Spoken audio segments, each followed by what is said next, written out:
Assalamualaikum warahmatullahi wabarakatuh. Waalaikumsalam warahmatullahi wabarakatuh.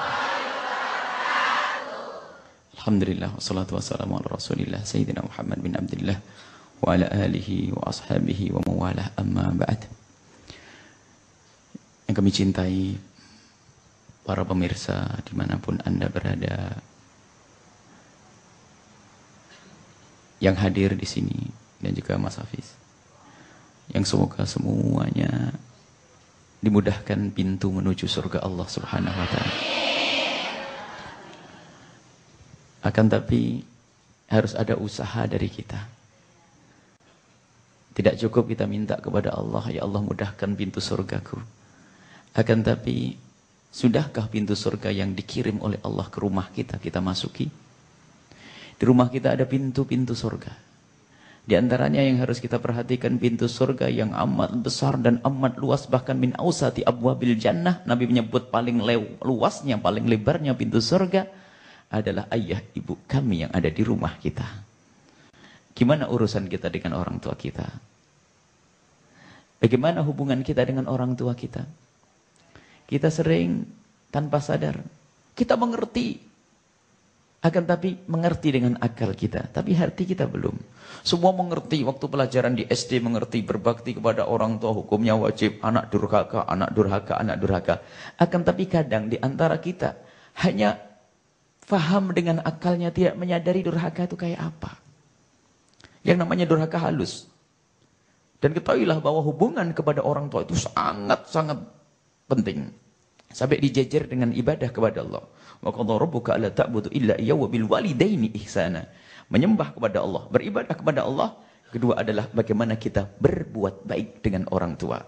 Termasuk dosa gede, minal kabair, sabda Nabi SAW. Imam Bukhari meriwayatkan dalam hadis sahih, minal kabair al-isyrak billah, menyekutukan Allah. Kemudian yang kedua, uququl walidain, durhaka kepada orang tua, nyusul menyekutukan Allah Subhanahu wa taala. Akan tapi permasalahannya bukan permasalahan ilmu akal ini. Permasalahannya ilmu hati. Sadar tidak kita durhaka? Cemberut sama orang tua. Ngomong jelekit.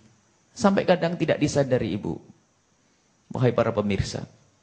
Yang namanya durhaka kepada orang tua halus. Dan ketahuilah bahwa siapapun yang durhaka kepada orang tua, dia tidak akan menuai kebahagiaan di dunia dan di akhirat.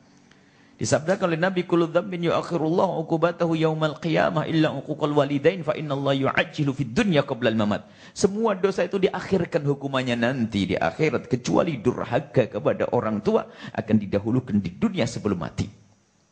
Yang durhaka kepada orang tua akan menuai kesengsaraan. Kalau dia seorang pengusaha akan hancur, kalau ternyata usahanya masih berjaya, pada suatu ketika akan hancur. Kalau masih tetap berjaya, akan dikirim istri yang kurang ajar, atau dikirim anak yang lebih kurang ajar dari dia. Pokoknya yang durhaka kepada orang tua harus dihukum di dunia sebelum di akhirat. Kesengsaraan di dunia. Bahkan kalau ada orang yang punya permasalahan, sebagian ulama mengatakan, jika engkau punya permasalahan berat, kenapa hidup susah, kenapa problem rumah tangga selalu ada, kenapa, koreksi urusanmu dengan orang tua seperti apa. Dan ketahuilah disabdakan oleh Nabi, kalau doanya orang tua kepada anak seperti doa Nabi kepada umatnya. Artinya doa orang tua itu sangat mudah dikabul oleh Allah. Akan tapi ini bukan untuk anak yang durhaka. Anak yang durhaka tidak akan menuai kebahagiaan, kebaikan. Biarpun orang tua berdoa di depan Ka'bah sambil mengucurkan air mata darah, tidak akan nyampe kepada anak yang durhaka. Alhamdulillah. Maka hati-hati. Cuman permasalahannya adalah kita kurang menyadari dengan hati. Sering kita ngomong durhaka. Akan tapi kadang hati kita ini belum faham makna kedurhakaan. Sehingga tanpa sadar kita ngomong nyelkit ke orang tua. Bahkan sangat sederhana, mungkin orang tua kita sakit. Orang tua kita sakit. Sehingga kita akan datang kepada orang tua saja masih nunggu. Biar abang dulu saja dah ke rumah ibu. Mungkin kita sudah di depan rumah nunggu pelan-pelan biar abang saja nyalip duluan. Kenapa? Kalau saya duluan nanti saya yang harus menebus resep dokternya. Halus, na'udzubillah. Kadang kita masih mikir mengeluarkan uang untuk orang tua kita, padahal ibunda kita lihat kalau kita sakit, ayahanda kita kalau kita sakit semuanya akan dikeluarkan. Semuanya akan dijual demi kesembuhan anaknya. Bahkan tidak jarang seorang ibu yang berkata, "Ya Allah, biar aku saja yang sakit asalkan anakku tidak sakit." Tapi dasar anak ahli neraka, lihat. Dia tidak pernah ngerti makna bakti kepada orang tua. Biarpun dikasih modal miliaran, tidak akan berhasil. Kehancuran akan ia temui. Hati-hati orang tua, orang tua. Jangan sampai ada di antara kita yang durhaka kepada orang tua. Kasih sayang orang tua luar biasa, lihat. Kesabaran, ketabahan, dan seterusnya. Kalau ada orang tua yang sudah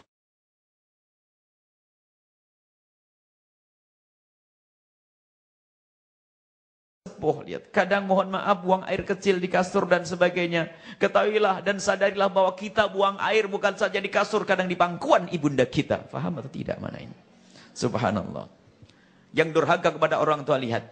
Paling jahatnya manusia dia. Jangan nikah dengan orang seperti itu. Dan jangan nikahkan putrimu dengan manusia yang durhaka ke orang tua. Orang tuanya saja yang dua berbuat baik bertahun-tahun akan dibuang. Bagaimana kita yang baru kenal? Tidak ada baiknya orang yang durhaka kepada orang tua. Maka hari ini ayo siapapun yang pernah merasa ngomong kasar kepada orang tua. Pernah ngomong tidak enak. Sampai Al-Quran katakan, وَلَا تَقُلْ لَهُمَا أُفْ. Uf itu ngomong gimana sih? Kalimat yang menunjukkan rasa tidak suka. Paling ringannya durhaka itu. Itu sudah dilarang. Uf itu kalau diajak ngomong itu tidak nyaman. Termasuk diantaranya mengerutkan kening. Atau kalau disuruh, nak kamu harus begini, nak. Iya, iya. Kenapa pakai dua kali iya-nya? Iya, tok kan cukup. Iya, iya. Ini kurang ajar, sudah. Allah. Kadang kita tanpa sadar. Karena baiknya orang tua sehingga kita ngomong seenaknya. Tidak akan menuai kebahagiaan. Maka hari ini kita tobat. Urusan kita kepada orang tua harus benar. Apapun yang kita lakukan untuk orang tua kita. Untuk membalas budi orang tua kita. Tidak akan kita bisa membalas budi orang tua. Dikisahkan pada suatu ketika. Ada seorang menggendong ibundanya. Sampai lehernya itu terluka untuk melakukan tawaf dan sa'i. Dan saat itu disaksikan oleh Sayyidina Abdullah bin Umar, salah satu sahabat besarnya Nabi SAW, mufti para sahabat Nabi. Setelah selesai bertawaf, setelah selesai sa'i, kemudian diletakkan ibundanya. Dan sang anak merasa bangga, senang. Karena bisa menggendong ibundanya untuk tawaf. Lalu datang kepada Sayyidina Abdullah bin Umar. Wahai Imam Abdullah bin Umar, engkau menyaksikan aku menggendong ibundaku. Apakah dengan cara semacam ini aku sudah membalas budi baik ibundaku? Rupanya dijawab oleh Sayyidina Abdullah bin Umar spontan. Tidak.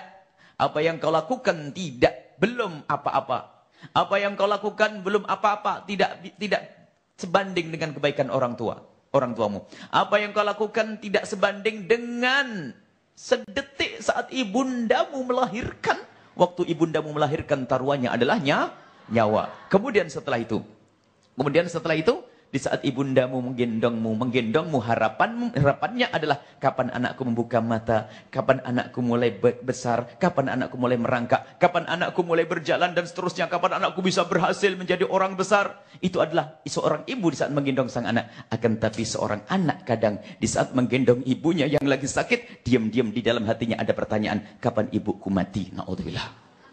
Hati-hati. Na'udzubillahi min dzalik. Subhanallah, pembahasan yang luar biasa dan masih banyak waktu untuk pemirsa bersama kami di sini. Jadi yang memiliki anak, buat orang tua yang sedang menonton pagi hari ini, nggak ada salahnya bangunin anak kita yang masih tidur, bangunin anak kita supaya mau menyaksikan program ini karena sesaat lagi kita akan kembali. Tetap bersama kami di Siraman Kolbu. Segar. Di Rabbil Alamin kita kembali lagi dalam acara kita Siraman Kolbu. Segar. Di Kolbu. Sallu ala Nabi Muhammad. Ya, baik. Pemirsa, kami akan mengajak Anda juga untuk telepon ke sini dan juga bisa melalui email. Nah, jadi yang mau mengirimkan email langsung saja kirim ke alamat email siramankolbu.mnctv@yahoo.co.id dengan judul Solusi Ustadz. Jangan lupa sebutkan nama dan juga alamat Anda agar lebih jelas lagi nanti kita akan bacakan. Dan sepertinya sudah ada yang tersambung. Langsung saja kita sapa. Halo, assalamualaikum. Halo, assalamualaikum. Waalaikumsalam. Ya, Siraman Kolbu. Segar di Kolbu. Iya, salam. Dari Ibu siapa? Di mana Ibu? Haja Tatang di Subang. Dari Subang. Namanya Haja siapa Ibu? Tatang di Subang. Ya, namanya siapa Ibu? Haja Tatang. Ibu Hajah Tatang. Pertanyaannya apa Bu? Silahkan. Pertanyaannya, Assalamualaikum. Waalaikumsalam. mau nanya gini, bagaimana cara membalasnya? Orang yang orang tuanya sudah meninggal semua. Pengen berbakti gitu sama orang tua. Terima kasih, Buya. Assalamualaikum. Waalaikumsalam, Bunda. Iya, seperti itu pertanyaannya. Silakan, Buya. Dan memang ya begitu, harus ada kesinambungan. Tidak semua orang tua kita masih hidup. Bahkan ada di antara kita yang sadarnya di saat orang tua meninggal dunia. Allah maha luas dengan pintu pengampunannya. Kan kita babnya bab tobat. Tobat kepada manusia. Kita mulai dari orang tua. Yang pernah durhaka kepada orang tua. Jika orang tua masih hidup, hari ini saatnya. Jangan menunda nanti orang tua meninggal. Saat ini, hari ini, kita harus baik-baik dengan orang tua. Lemah lembut kepada orang tua. Perhatian kepada orang tua. Kita utamakan kepentingan orang tua. Kalau kita butuh duit 500.000, orang tua kita butuh dahulu kena orang tua. Allah akan balas kalau kita percaya. Maka kadang kita pelit kepada orang tua. Kadang orang tua sudah meninggal dunia. Tetap ada pintu untuk kita minta maaf. Sebab namanya tobat kadang-kadang akhir. Dulu tidak pernah ngaji, sekarang saya ngaji. Atau saya dengar pengajian hari ini. Aduh, orang tua aku sudah meninggal dunia. Aku sering ngomong kasar. Aku. Baik, ada cara tobat. Yang pertama adalah jangan Anda berdoa, jangan Anda memanjatkan doa kecuali orang tua dibawa dalam doa. Tanda ingat hati. Kadang kita berdoa panjang lebar, orang tua ditinggal. Mana orang tuamu? Sementara pengkabulan doa ada sangkut pautnya dengan kesan sambung hati kita dengan orang tua. Orang tua seperti apapun, ya. Bawa dalam doa. Kalau sudah lupa dalam doa saja, tanda dia tidak ingat ke orang tua, tanda tidak ada cinta, tanda tidak ada bakti. Apa sih susahnya doakan orang tua? Doakan itu minimal dengan kalimat Allahumma firlahu atallaha warhamu warhamah. Ya Allah, berikan kasih sayang. Ampuni orang tuaku dan berikan kasih sayang orang tuaku di alam barzah dan nanti di padang mahsyar dan nanti di akhirat. Itu saja. Kok susah bener? Nah, susah itu menunjukkan tidak sambungnya hati. Doa menunjukkan dia tidak punya bakti. Yang pertama, berdoa. Jangan Anda berdoa. Kalau Anda berdoa sekali saja kok orang tua lupa, itu jangan-jangan ini nggak punya sambung hati kepada orang tua, awasnya. Yang kedua adalah jika kita mendapatkan rezeki atau apapun, potong dari rezeki tersebut. Berikan kepada tempat yang mulia, fakir miskin, yatim, pesantren, masjid, niatkan untuk orang tua. Ini. Jadi pahalanya kita niatkan untuk orang tua kita. Termasuk kita kembangkan dalam bentuk amal baik semuanya. Ini dalam bab fikih yang luas, namanya ihda'u thawab, menghadiahkan pahala.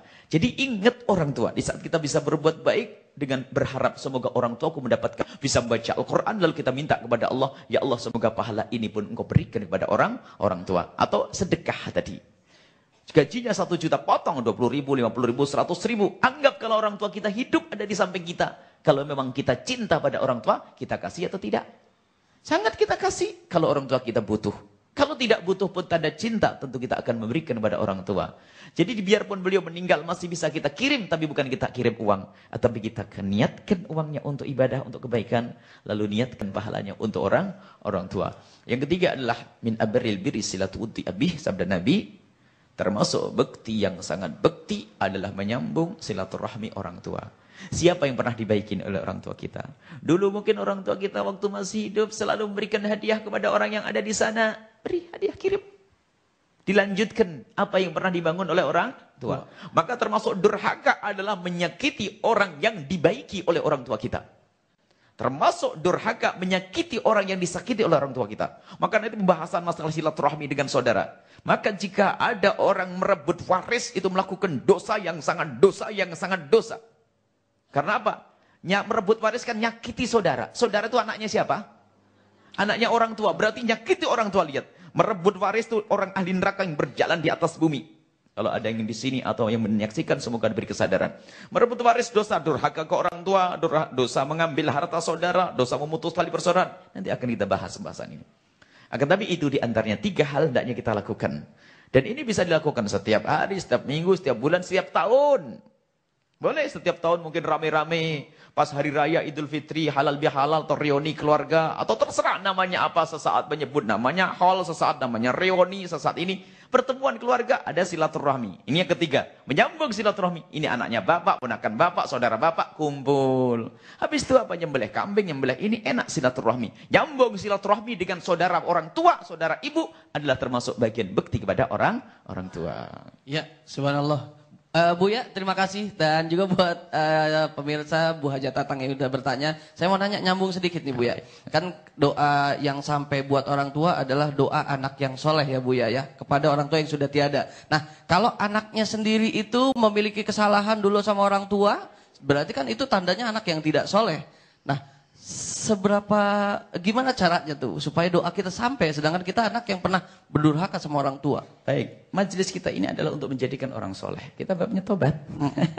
Semua babnya tobat. Majelis ini, masalah banyak kesirangan kolbu malah hari Senin pagi adalah bagaimana yang tidak soleh menjadi soleh. Yang enggak sholat kemarin jadi soleh, yang pernah berzina tobat, dan seterusnya menjadi soleh. Agar doa kita nyambung dan terima saya ini. Jadi hari ini adalah untuk menjadi orang soleh. Ada pintu maaf, ada kesalahan, kita manusia. Akan tapi Allah pun juga memberikan pintu maaf. Memberikan maaf kepada siapapun yang mau memohon maaf kepada Allah dan mau bertobat. Tidak soleh hari kemarin, tapi hari ini bertobat menjadi soleh. At-taibu minadz dzambi kaman la dzambalah. Orang bertobat dari dosa seperti orang yang tidak pernah berdosa. Maka jangan nunda tobat. Yang pernah punya masalah kepada orang tua jangan ditunda esok hari. Macam-macam lo bentuk durhaka. Kalau kita cerita bentuk durhaka macam-macam. Anda yang merantau, tolong tanyakan diri hati kecil Anda. Anda yang merantau setelah melakukan sholat hari raya Idul Fitri, kalau lagi di rumah pertama kali yang kita temui adalah ibunda ayahanda kita. Tapi di saat merantau, tanyakan dirimu, yang pertama kali engkau telepon siapa? Bosmu, orang yang ngasih duitmu, pinjaman padamu? Mana orang tuamu? Jangan kalah dengan seanak kecil. Anak SMP mau berangkat sekolah disamberi sama sahabatnya. Ayo berangkat sekolah. Wah, buru-buru dia lagi makan. Kalau lagi makan diingatkan sama temannya karena waktu sudah siang. Buru-buru dia mencuci tangan, salaman dengan ibunya, pergi ke sekolah naik sepeda ngebut. Sampai di sekolah, tiba-tiba tadi yang makan tadi, yang buru-buru tadi, sampai di sekolah itu nyandarkan sepeda sebentar, balik lagi. Setelah balik lagi, kemudian balik ke sekolah lagi, ditanya, "Hei, kenapa kamu kok balik lagi pulang ke rumah? Ada yang ketinggalannya?" "Enggak." "Terus ngapain kamu pulang?" "Enggak kerjain PR-nya?" "Enggak." "Terus ngapain kamu pulang?" Rupanya anak SMA kelas 1 itu berkata, "Aku tadi waktu kamu nyamperin aku kan lagi makan. Karena aku lihat jam buru-buru, aku nyuci tangan langsung aku pergi.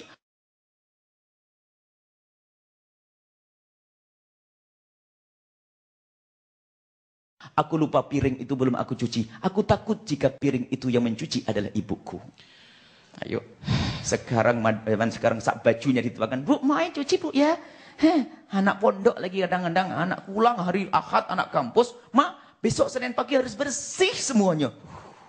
Mestinya ibu kita yang sudah capek seminggu, kalau kita lagi pulang, itu kita beresin semuanya. Yang masak kita, yang nyuci kita, yang buatkan kopi kita. Kalau perlu mijit orang tua kita. Bukan orang tua, "Ma, ini harus bersih semuanya loh, Ma ya. Seragam sekolah untuk seminggu loh, Ma ya." Hahaha. Mau kemana? Surga enggak begitu caranya, surga diambil. Bekti mengabdi kepada orang tua. Itulah kadang kita tidak sadar. Mentang-mentang orang tua sayang kita seenaknya. Mentang-mentang orang tua cinta seenaknya. Wahai adik-adikku semuanya, raihlah kebahagiaan ini dari rumahmu sendiri dengan urusan dengan orang tuamu. Benahi dan benahi. Iya, baik. Sekarang saatnya jamaah yang ada di sini yang mau bertanya. Ya, yang mau bertanya silakan. Ya, yang mau bertanya silakan. Saya akan geser dari sebelah kanan dulu. Ya, ini Bunda, silakan.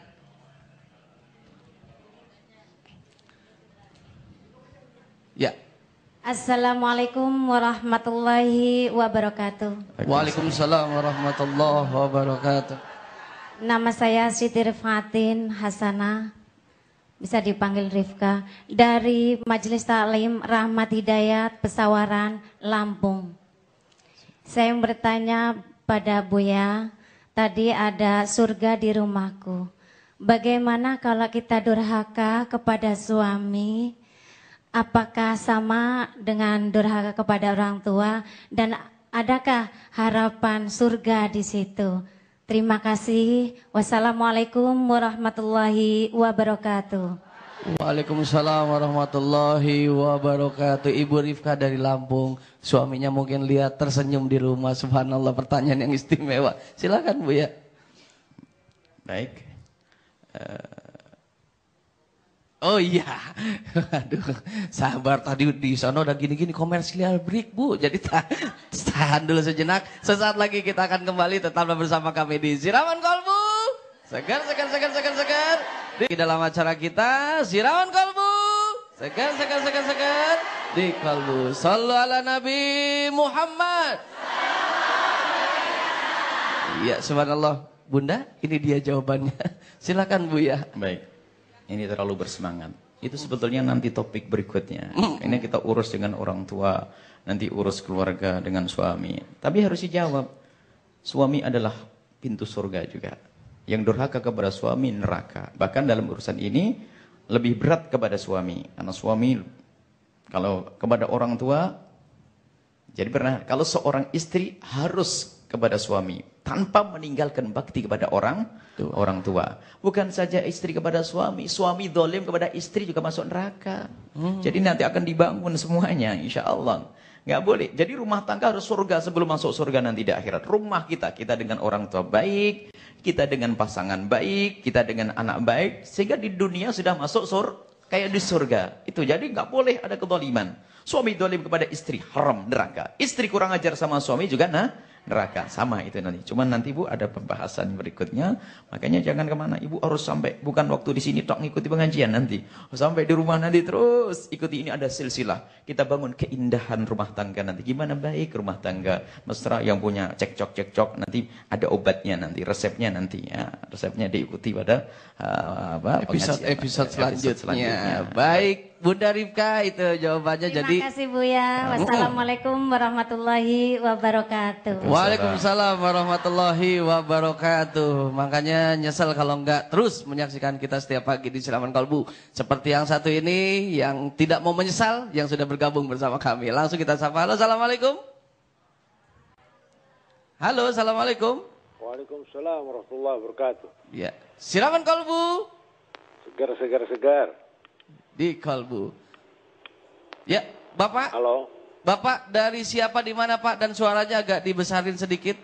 Dari Pak Anwar Bogor. Pak Anwar di Bogor. Silakan Pak Anwar pertanyaannya. Ya, assalamualaikum Buya. Waalaikumsalam warahmatullahi wabarakatuh. Assalamualaikum Buya. Waalaikumsalam warahmatullahi wabarakatuh. Ya, begini. Saya itu agak bingung sekarang ini. Di Indonesia ini mayoritas Islam. Yang sarjana begitu banyak. Yang hatam, yang segala banyak. Tapi akhlak sekarang ini anak muda sampai ke para sarjana itu begitu rusak. Apakah ini juga salah satu dari durhaka terhadap orang tua yang turun-menurun? Sekian, Buya. Terima kasih. Assalamualaikum warahmatullahi wabarakatuh. Waalaikumsalam warahmatullahi wabarakatuh. Apakah akhlak yang ada saat ini karena dosa turun-temurun pada orang tua? Di dalam Islam tidak ada dosa keturunan. Jadi dosa orang tua ya ditanggung orang tua, dosa anak ditanggung anak. Kecuali kita menjadikan orang lain itu bermaksiat. Misalnya orang tua yang tidak mendidik anaknya, lalu anaknya durhaka, anaknya masuk neraka. Setelah anaknya masuk neraka, nuntut. Saya durhaka kepada bapak ibu saya, karena bapak ibu saya tidak mendidik. Makanya ibu kalau sudah ngerti ilmu begini, jangan sampai nyekolahkan anaknya salah. Jangan hanya nyekolahkan anak, hanya urusan-urusan dunia saja, tapi kenal Allah atau tidak. Menjadikan anak takut kepada Allah atau tidak. Adapun yang ditanyakan tentang problem negara ini adalah subhanallah. Ini problem negara yang katanya akhlaknya bejat dan seterusnya. Itu adalah kumpulan dari problem-problem yang ada di rumah-rumah. Makanya yang bicara tentang negara, ayah silakan membangun negara. Tapi kita ingin membangun dari rumah. Karena negara terdiri dari keluarga. Yuk kita membangun akhlak di rumah. Kemarin bagaimana? Kita ngajari anak kita salat, ngajari anak kita agar takut zina. Kemudian setelah itu ngajari anak kita berbakti kepada orang tua, ngajari anak dengan sesama baik. Nanti insya Allah akan terbangun. Jadi gitu ini, termasuk ini membangun akhlak itu dari sini. Kita tidak, misalnya, tidak cukup kita berbicara tentang suatu yang gede, tentang negara Islam, perjuangan menegakkan syariat. Akan tapi kita yang presidennya saya, wakil presiden istri saya, menterinya anak-anak saya, di rumah saja syariat tidak tegak. Akhlak pun di rumah tidak benar. Bangunan syariat apa yang akan kita bangun jika di rumah yang penguasanya adalah kita sendiri, ternyata belum bisa membangun. Makanya kita saat ini fokus kepada rumah. Di rumahmu ada surga. Ini loh, nanti kalau sudah rumah, surga, lihat akan muncul kampung indah, muncul masyarakat indah, negeri indah. Jadi ini pembangunan dari yang kecil. Ada yang berbicara tentang menegakkan kebenaran, menegakkan keadilan. Boleh menegakkan keadilan dan harus. Akan tapi jangan lupa, di dalam rumah kita pun harus kita tegakkan syariat, kita tegakkan keadilan, kita tegakkan keadilan, keindahan di dalam rumah. Dan cara inilah yang kita hadirkan. Baik, insya Allah. Iya, terima kasih Pak Anwar di Bogor. Langsung kita akan membacakan email yang sudah masuk nih Buya buat siraman kolbu. Dari Endah Cahyati Karawang ya. Assalamualaikum warahmatullahi wabarakatuh. Waalaikumsalam warahmatullahi wabarakatuh. Buya, saya mau nanya bagaimana cara untuk menasihati orang tua yang banyak melanggar syariat Islam tapi tidak menyakiti hatinya. Terima kasih atas jawabannya. Jadi berbakti kepada orang tua bukan saja kepada orang tua yang baik. Biarpun orang tua jahat kayak apapun tetap wajib berbakti. Cuman bentuk berbaktinya beda. Kalau orang tua kita mohon maaf tidak sholat, cara bakti kita bagaimana kita bawa dengan seindah mungkin, sehalus mungkin, selembut mungkin, agar orang tua kita menjadi ahli sholat. Kalau kita membiarkan tanda kita durhaka, rela orang tuanya masuk neraka. Dengan bermacam-macam upaya. Bahkan terus tidak rela. Mungkin kita sering menangis ibu tidak sholat, bapak tidak sholat. Dan namun cara menasihati ini adalah ilmu. Menasihati orang tua, kita harus tahu posisi anak sebagai anak. Jadi harus diperhatikan waktu. Kan? Kalau kita mengingatkan orang tua atau siapapun, itu ada waktu yang tepat. Kita harus ambil waktu yang tepat. Bukan di saat melanggar lalu ditegur. Mungkin dengan bermacam-macam cara. Mungkin kalau orang tua kita tidak sholat, karena ibu rajin sholat, tinggal sering duduk sama orang tua, minta doa, Abah, Umi, tolong doain saya. Doain apa nak? Agar saya bisa istiqomah dalam sholat. Kan mikir anak, doain sholat, saya tidak sholat, doain sholat. Jadi jangan mengatakan, Abah ini harus sholat, kalau tidak sholat masuk neraka. Ini nggak kurang ajar namanya ya. Jadi dengan kelembutan. Jadi pilih waktu yang tepat. Waktu yang tepat. Kemudian setelah itu, kebenaran. Yang pertama ini tadi, kebenaran tidak harus diucapkan hari itu. Jadi kalau Anda mengingatkan seseorang harus pilih waktu. Termasuk kepada istri, kepada suami. Harus pandai. Jangan istri lagi melanggar langsung ditegur. Mungkin lagi dipijitin, lagi makan enak. Ibu kalau menegur suami ya jangan langsung, Mama apa ini begini. Enggak. Jadi lagi indah dulu, dilayani yang baik dan sebagainya. Seorang suami pun begitu, bahkan mungkin minta izin. Ma, Umi saya mau ngomong lo ya. Ngomong apa? Tapi dijamin tidak marah lo ya. Tapi nanti saya kasih hadiah. Hadiah apa? Pokoknya ada hadiahnya, tapi syaratnya tidak marah. Jadi dibuat suasana yang udah, ngomong apa sih? Penting sekali. Padahal mau marah kan? Diingatkan, jangan begini, jangan begini. Cuman kalau caranya indah, orang tidak akan marah. Kadang kita mengingatkan dengan kesombongan. Apalagi dengan orang yang lebih tua dari kita, orang tua kita misalnya, sehingga menjadikan orang lari dari kebenaran. Na'udzubillah. Basyiru wala tunaffiru. Nabi mengajarkan kepada kita, kalau membawa orang kepada kebaikan, himbau dia dengan keindahan. Bukan ditakut-takut, bukan dibikin kesel. Sampai suatu ketika seorang anak pengen mengajari ibunya baik. Rupanya salah cara. Maksudnya biar dengar pengajian. Setiap hari diputarkan videonya Buya. Dikeras-kerasin. Akhirnya bencinya sama saya. Setiap melihatnya. Ini salah. Setiap hari diputar keras-keras biar ibunya dengar. Bukan begitu caranya. Akhirnya ngelihat muka saya serem sudah. Jadi ada cara. Kemudian yang kedua, kebenaran tidak harus diucapkan oleh lidah Anda. Mungkin harus melalui orang lain. Atau mungkin dengan surat yang kita sampaikan. Jadi jangan mentang-mentang saya melihat kemungkaran, saya harus mengingatkan. Belum tentu kadang posisi anak mengingatkan orang tua kadang-kadang susah. Karena apa? Anak kadang-kadang sama orang tua biarpun tetap dianggap anak. Ini saya kalau di sini ceramah, tapi di depan umi saya anak. Kadang-kadang dicuek, ini saya anak, tetap anak. Kadang seperti itu. Maka dari itu, kita mungkin minta tolong kepada yang lainnya. Tapi orang yang bijak, ngerti bagaimana menyampaikan kebenaran, intinya harus indah. Targetnya adalah, orang tuaku harus selalu ingatkan, saya ingatkan sampai benar. Tidak boleh membiarkan cuek dengan kemungkaran orang tua, bentuk durhaka yang tersembunyi. Iya. Subhanallah, itu buat yang sudah bergabung bersama kami, bertanya lewat email. Sekarang saatnya saya mau nanya sedikit Buya. Kadang ini mungkin pertanyaan dari suami-suami. Saya mau nanya sedikit Buya. Kadang ini mungkin pertanyaan dari suami-suami yang di rumah juga.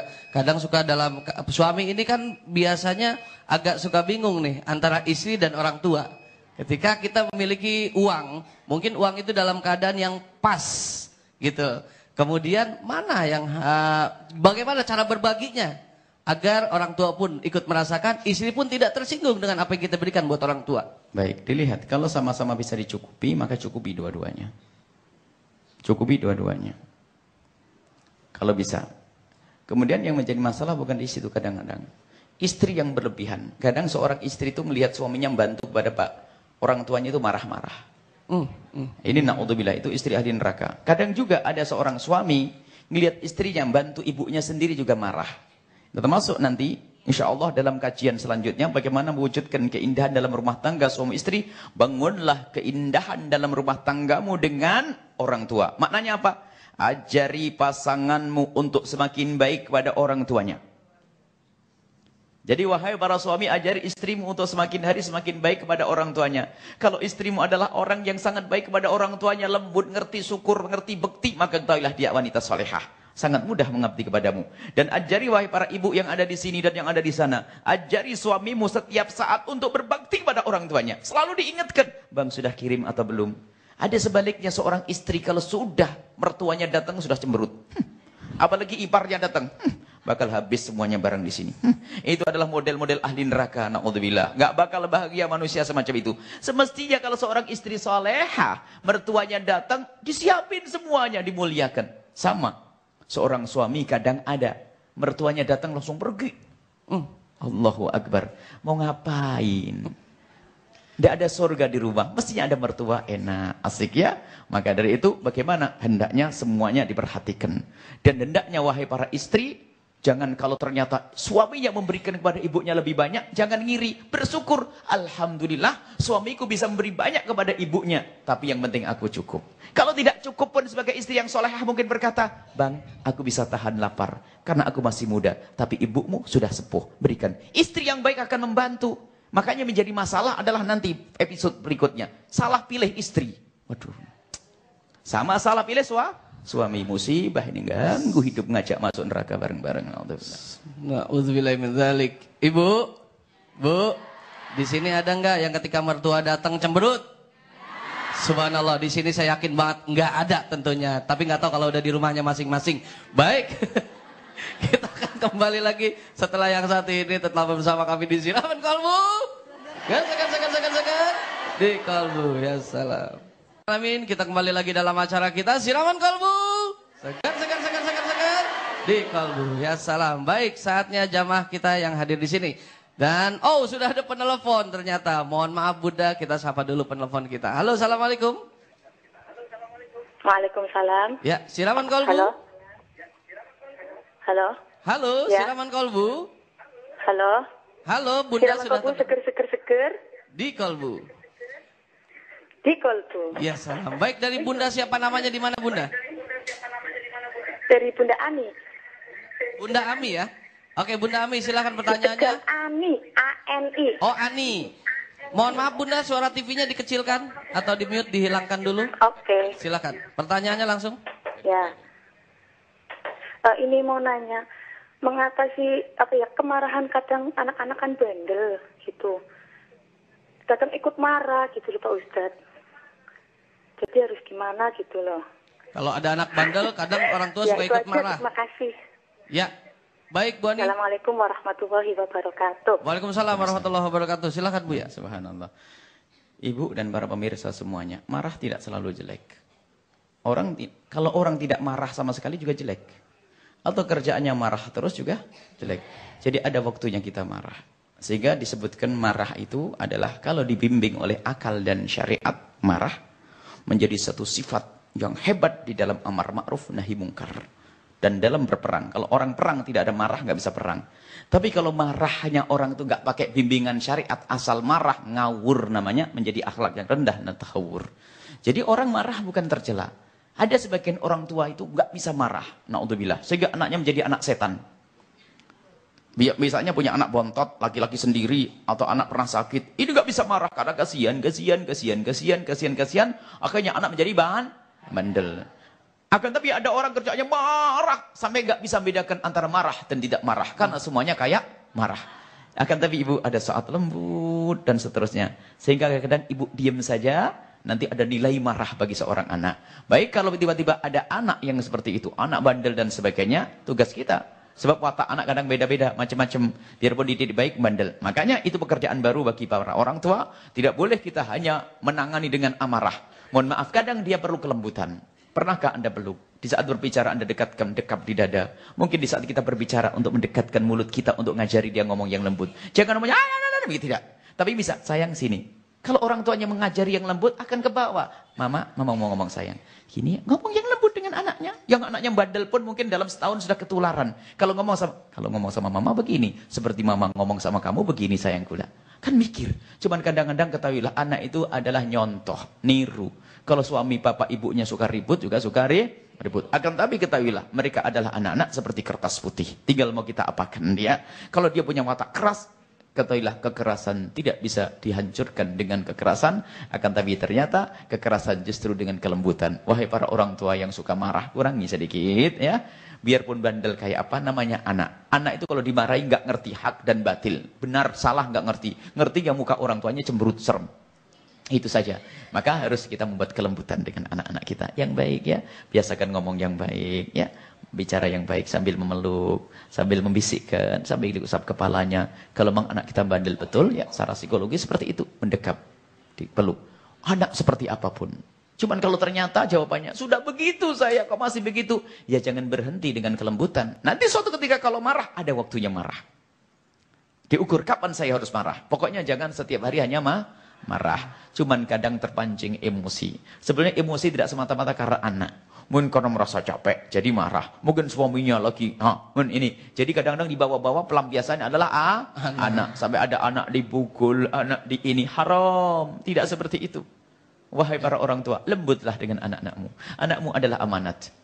Maka kemudian setelah itu, untuk menyempurnakan pendidikan anak, tidak cukup dengan diri kita. Maka rumusnya, jangan merasa bisa mendidik anak, akan tapi merasalah lemah agar kita minta bantuan kepada orang lain. Sehingga kita berpikir untuk nyekolahkan anak kita, menghantarkan anak kita ke tempat lain, siapa yang sebabun. Biarpun kiai ternyata susah didik anaknya sendiri kalau masa kecil. Karena anaknya manja, ngalem. Ternyata kita harus minta tolong, orang kiai harus minta tolong kepada orang lain. Kalau Anda merasa tidak bisa, pokoknya jangan dengan kekerasan. Tidak ada di dalam Islam semacam itu. Minta tolonglah kepada orang lain dengan kelembutan juga, insya Allah akan ketemu judulnya.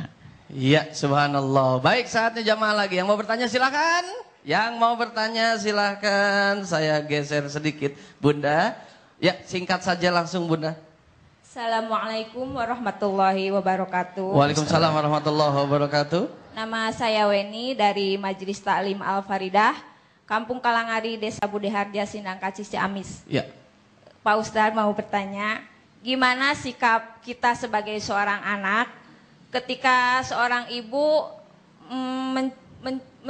menceritakan masalah suaminya, masalah bapak, biar enggak agar tidak menyakiti keduanya gitu. Baik. Waalaikumsalam warahmatullahi ta'ala wabarakatuh. Waalaikumsalam warahmatullahi wabarakatuh. Anak yang baik, di saat menemukan problem pada orang tuanya, maka hendaknya anak itu menjadi penengah yang sebaik-baiknya. Bukan memihak, menjadikan permusuhan. Bahkan kalau perlu, semua orang tua merasa bahwasanya anaknya sangat dekat dengannya. Kemudian jika semacam itu dicari sebabnya dulu. Kenapa kok ibunda kita ngomongin kejelekan bapak kita?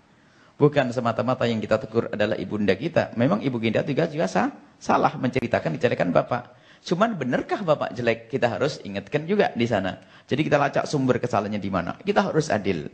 Kalau memang orang bapak kita yang salah, bukan karena yang ngasih duit saja, kemudian kita bela. Karena sering ngasih duit kita bela. Ini biasanya anak yang mulai berkembang usia puber itu, kalau siapa yang ngasih duit disayang. Yang enggak, belum akal cerdasnya, akal nuraninya belum tumbuh. Baik, jika demikian, Anda punya tugas mendamaikan keduanya. Tentu mengingatkan ibu. Jadi kaidahnya sama. Kalau ingin ingatkan ibu, bukan di saat ibu lagi ngomongin bapak, tidak. Dia masalah menggunjing adalah dosa. Bukan menggunjing bapak. Kita cerita menggunjing, saya dengar cerita dari kiai atau ustadz. Kalau menggunjing itu dosa besar, Bu. Kita ngomongin tetangga, ngomongin ini, ngomongin itu. Jangan ngomongin bapak dulu, dia tersinggung. Dia akan langsung ngomong, bapakmu memang gitu. Bakal begitu nanti. Ya nanti dulu menggunjing. Setiap hari kita ngomong masalah menggunjing neraka, menggunjing. Setelah itu apa? Dan ternyata katanya tuh ngomongin orang suami termasuk menggunjing. Paling gedenya menggunjing ngomongin suami. Ini ada orang wanita mukanya muka curhat. Di kantor semuanya tahu mukanya curhat. Sampai temannya tuh pasti tahu nih mau curhat apa lagi nih. Cerita tentang suaminya. Wanita busuk, wanita rendah. Suaminya diobral, diceritakan sana sini. Sama seorang suami pun kadang seperti itu. Akan tapi harus dijaga. Sebagai seorang anak, lacak. Kesalahannya di mana? Kalau bapak yang salah, nanti datanglah kepada bapak bicara yang baik. Agar semakin lembut, semakin benar. Kemudian ibu juga ditata. Kalau ingin mengajak kepada kebaikan bu, kita tidak boleh menggunjing, apalagi disebar ke satu kampung. Na'udzubillah, itu kan suaminya ibu dan bapak saya. Kalau ibu menjelekkan dia, maka ayah berarti menjelekkan orang tua saya. Saya juga tidak enak nanti. Jadi ajak bicara diskusi. Nah kemudian untuk membuka ini semuanya, biasakanlah berkomunikasi yang baik kepada semuanya. Jangan sok menjadi guru, akan tapi komunikasi yang baik nanti untuk menyelesaikan permasalahan. Baik, Bunda terima kasih. Dan saatnya penelpon lagi. Halo, Assalamualaikum. Assalamualaikum. Assalamualaikum. Halo, Assalamualaikum. Waalaikumsalam. Waalaikumsalam warahmatullahi wabarakatuh. Ya, dari Bapak siapa di mana Pak? Silakan. Halo. Halo, Ibu atau Bapak ini? Agak lebih besar suaranya? Iya. Halo. Assalamualaikum. Waalaikumsalam. Dengan Ibu Ani. Kak. Ya. Ibu Ani? Ya, Bu ya. Assalamualaikum. Waalaikumsalam Mau warahmatullahi tanya, wabarakatuh. Bu ya. Enggak. Ya.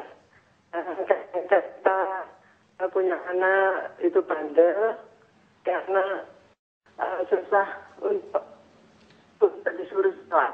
Ibu, mohon maaf Ibu. Nah, Ibu, ada orang tua yang susah harus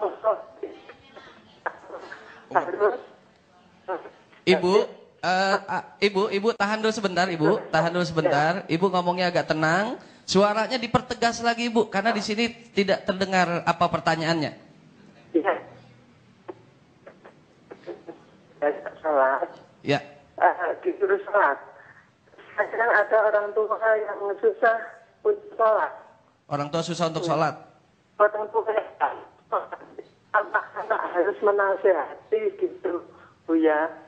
Terima kasih. Anak-anak harus? Anak-anak harus apa, Ibu? Wabarakatuh. Oh ya, oke baik. Kita sudah tangkap. Terima kasih. Jadi ada orang tua yang susah untuk sholat. Bagaimana anak menyikapi itu? Ya. Makanya tadi sudah disampaikan bahwa berbakti kepada orang tua bukan di saat orang tua dalam keadaan baik-baik saja. Termasuk di saat orang tua dalam keadaan tidak baik harus ada bakti. Contohnya orang tua tidak sholat. Maka bakti kita adalah kita himbau. Kita giring halus dan indah orang tua kita untuk bisa melakukan sholat. Kita fahamkan sholat. Kalau sholat itu gampang. Jadi dengan kelembutan tetap. Jadi biarpun orang tua pemabuk, orang tua begini, tanda bakti kita. Bagaimana orang tuaku adalah berhenti dari itu semuanya. Dengan bermacam-macam cara. Allah. Itu anak berbakti. Jangan lalu putus asa. Wah memang bapakku nggak benar ya sudah mau apa. Oh tidak, ini tanda tidak bakti. Kenapa orang tuamu mau masuk neraka masa kita biarkan? Kalau kita memang cinta ke orang tua, kita tidak akan rela orang tua kita masuk neraka. Akan kita tarik. Yang mabuk yuk kita hentikan, yang zina kita hentikan, yang ini harus. Tidak boleh kita diam. Dengan cara yang indah, hikmah. Dengan cara yang lembut seperti yang diajarkan Nabi SAW. Dan kita harus tahu posisi anak kalau ngomong kepada orang tua harus ada adab tata krama. Baik ya. Harus berusaha. Sampai kapan? Sampai saya mati dalam keadaan mengajak kepada kebaikan. Kepada orang tua. Tidak boleh kalimat, tidak boleh keluar kalimat yang gak mau, kalau gak usah, gak mau ya sudah, terserah. Awas. Kalau tidak sadar kita, na'udzubillah, berarti kita tidak sadar menuju neraka. Harus kita saat ini sadar. Dan kita membuat perubahan di rumah kita. Cari surgamu di rumahmu. Orang tuamu adalah pintu surga yang sangat luas. Seperti yang diajarkan Nabi SAW. Kita bertemu nanti pada episode selanjutnya. Jangan diputus ini. Nanti ada orang tua, ada saudara, ada suami istri yang sangat panjang nanti. Pokoknya hidup harus indah deh. Nggak ada susah-susah, nggak ada ribet. Nggak ini. Ngapain hidup yang ribet banget. Makanya orang bodoh yang menjalani hidup dengan susah. Tapi hidup indah. Ketemu ini. Indah. Enak. Sebelum masuk surga sudah seperti di surga. Tapi kalau hati kotor, dengan ibu nggak baik, dengan mertua ribut, dengan istri berantem, dengan tetangga Mau kemana dia? Mau hidup di hutan sama harimau sana? Baik, ini saja. Bismillahirrahmanirrahim. Alhamdulillahirabbil alamin. Allahumma shalli ala sayyidina Muhammad wa ala ali sayyidina Muhammad. Allahumma ya Allah yang menyaksikan kami saat ini ya Allah. Pandanglah kami dengan kasih sayang-Mu ya Allah. Kami mohon ya Allah. Kami mohon ya Allah, jika ada di antara kami yang hadir di sini atau yang menyaksikan acara ini, ada di antara mereka adalah hamba-hamba yang tidak sadar kalau mereka telah durhaka kepada orang tua. Kami mohon ampuni mereka ya Allah, dan berikan kesadaran dan mudahkan mereka untuk bisa berbakti kepada orang tua, untuk menuai kebahagiaan, untuk menggapai surga dengan berbakti kepada orang tua. Bantulah kami untuk berbakti kepada orang tua kami, dan ampunilah kedurhakaan kami ya Allah. Ampunilah kedurhakaan kami pada orang tua kami, dan jadikanlah saat ini, detik ini adalah saat kami untuk berbaik-baikan kepada orang tua kami. Bantulah kami untuk berbakti kepada orang tua kami ya Allah. Ampuni kedurhakaan kami ya Allah. Orang tua kami sudah sepuh, pandangan mata mereka sudah kabur, kulit keriput, rambut memutih, jalan tertatih-tatih. Kadang kami masih membentak, ngomong kasar kepada orang tua kami. Maka kami mohon angkat derajat orang tua kami, muliakan mereka ya Allah. Ampuni mereka dan berikan kasih sayang-Mu kepada mereka. Dan ampuni kami ya Allah. Ampuni kami dan lembutkan hati kami ya Allah, sehingga kami bisa lembut dan berbakti kepada orang tua kami. Jauhkan lidah kami dari ngomong kasar kepada orang tua kami. Jauhkan hati kami dari cuek kepada orang tua kami. Kami ingin peduli dan peduli. Kami ingin mencintai dan mencintai. Kami ingin berbakti kepada orang tua kami ya Allah, yang memiliki hati kami ya Allah. Kami mohon jangan sampai ada orang yang ada di tempat ini atau menyaksikan acara ini, jika mereka kemarin adalah durhaka, jadikan hari ini menjadi keadaan yang berbakti. Dan bukalah pintu kebaikan setelah hari ini ya Allah. Engkau sungguh maha tahu tentang keadaan kami ya Allah. Dan kami mohon orang tua kami yang telah meninggal dunia, ampuni mereka ya Allah. Ampuni mereka ya Allah. Angkat derajat mereka dan berikan kasih sayang-Mu kepada mereka. Dan kami mohon berikan kepada kami segala kebaikan, keluarga kami, anak keturunan kami. Dan kami mohon ya Allah, jadikan anak-anak kami anak yang kelak bisa berbakti kepada kami ya Allah, orang tua mereka. Dan jadikan kami orang tua yang bisa mendidik anak-anak kami, sehingga kami dan orang tua kami dan anak-anak kami menjadi ahli surga-Mu. Dan kami mohon yang sempit rizki lapangkan, yang sakit sembuhkan, yang punya hutang mudahkan kami dalam bayar hutang kami. Dan dekatkan kami kepada ulama-ulama-Mu yang tulus, ulama-ulama-Mu yang bisa membawa kami kepada kebaikan. Dan jauhkan kami dari ulama-ulama ahli fitnah ya Allah. Dan kami mohon panjangkan umur kami dalam ketaatan serta sehat walafiat, dan berikan kepada kami semua husnul khatibah, mati dalam keadaan iman, dan jadikan ucapan kami ya Allah kelak ucapan kami, orang tua kami, anak-anak kami, dan semuanya saat cabut nyawa kami, hati dan lidah kami mampu mengucapkan kalimat mulia la ilaha illallah Muhammadur Rasulullah, la ilaha illallah Muhammadur Rasulullah, la ilaha illallah Muhammadur Rasulullah sallallahu alaihi wasallam. Rabbana atina fid dunya hasanah wa fil akhirati hasanah wa qina adzabannar. Wa sallallahu ala sayyidina Muhammadin wa ala alihi washabbihi wasallam. Walhamdulillahirabbil alamin. Al-Fatihah. Alhamdulillahirrahmanirrahim. Pemirsa, usai sudah silaman kolbu pagi hari ini. Mudah-mudahan apa yang disampaikan jadi manfaat buat kita. Kadang kita nggak sadar surga yang jauh kita usahakan, tapi surga yang dekat kita lupakan. Oleh karena itu, surga yang dekat kita rawat dan kita jaga, dan surga yang jauh pun sama kita kejar. Semoga kita adalah orang-orang yang selalu dalam ridha Allah Subhanahu wa taala. Wabillahi taufiq wal hidayah. Assalamualaikum warahmatullahi wabarakatuh.